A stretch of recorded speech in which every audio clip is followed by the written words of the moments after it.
সবচেয়ে বড় শিরক হলো চিন্তাগত শিরক।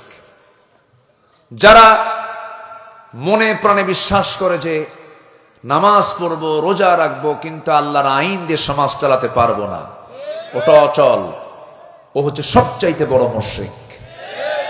আমার দেশে আছে না নাই? আসতে বলবেন না, আছে না নাই?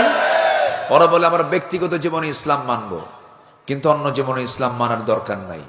ওর ইমানকে আবার নবায়ন করতে হবে, ইমান নতুন করে আনতে হবে। কারণ আল্লাহর আইনকে মানতে হবে এক জায়গায় না সব জায়গায়, এক জায়গায় না সব জায়গায়, সব জায়গায়।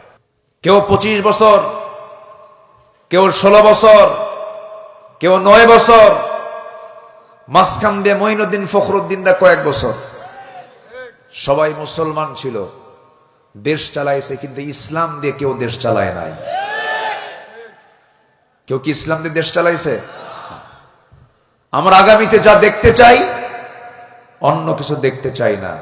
আমরা দেখতে চাই আগামীর দেশ হবে কোরআনের দেশ। রাজি আছেন কারা কারা? হাত উঁচু করে দেখা।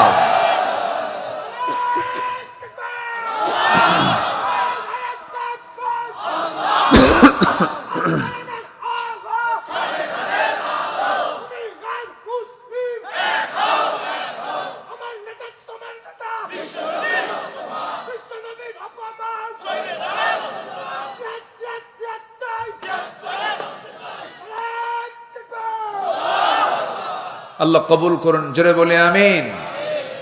এই স্লোগানটাও দিতে দেয়নি আমাদের 16 বছর। বলেছে এগুলো জঙ্গিবাদের স্লোগান। ওরা বলতো জালো জালো আগুন। আমরা জ্বালাবো না নিভাবো? আমরা জ্বালাতে জানি না, আমরা নিভাতে জানি। আমরা প্রতিশোধ নিতে জানি না, আমরা ক্ষমা করতে জানি। ক্ষমা করেছেন মুহাম্মদ সাল্লাল্লাহু আলাইহি ওয়াসাল্লাম। এই প্ল্যাটফর্মে এতগুলো কথা আমার বলা লাগতো না, কারণ বলতেছে এই জন্যই। এই প্ল্যাটফর্মে চরম ডিস্টার্ব করেছে, মাহফিল করতে দেয়নি আমাদের। কত যে ডিস্টার্ব করেছে। রাস্তায় এসে বসে আছি, হুজুর একটু থামেন, আমরা থানায় আছি। এই নাটকগুলো চলেছে। আমরা সুন্দর পরিবেশ পেয়েছি।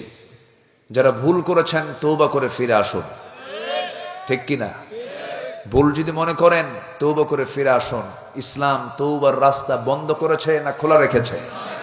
খোলা রেখেছে। আল্লাহ কবুল করুন, জোরে বলি আমিন। 17টা পছন্দনীয় কাজের মধ্যে 1 নম্বর বলেছে কি বলেন তো? আসতে কয়, মনে ভুলে গেছেন নাকি?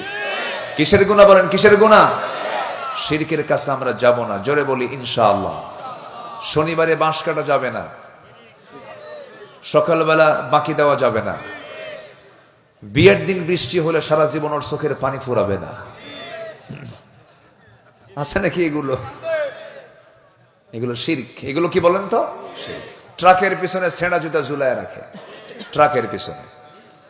অনেকদিন আগে একজনকে বললাম, ট্রাকের ড্রাইভারকে, আচ্ছা জুতা ঝুলাইছো ঝুলাইছো, নতুন জুতা ঝুলাতে পারো না? পুরাতন কেন? হুজুর জুতা ঝুলানোর কারণ হলো বদনজর থেকে বাঁচার জন্য। বলেন তো পাইছো কোথায়? কে জানি না। বদনজর থেকে বাঁচার জন্য 2টা সূরা কে দিয়েছেন? কে দিয়েছেন? ওমিন শাররি হাসিদিন ইদা হাসাদ। হিংসুকের হিংসা, বদনজর থেকে তুমি আল্লাহ আমাকে বাঁচাও। কার কাছে যাবো? কার কাছে যাবো আমরা? তা না করে এগুলো করে। বিসমিল্লাহ গলত। কত কি রাইট? বিসমিল্লাহর কোন গলদ আছে? এগুলো শিরক। এগুলো কি বলেন তো? শিরক। আব্দুর রহিম, আব্দুর রহমান শব্দগত শিরক। আপনি শুধু রহিম বলবেন, মারাত্মক গুনাহ হয়ে যাবে। আব্দুর রহিম বলতে হবে, আব্দুল মালিক বলতে হবে। এই জন্য শিরকের ব্যাপারে আমাদের সচেতন থাকার দরকার। সব ক্ষেত্রে আছে না নাই?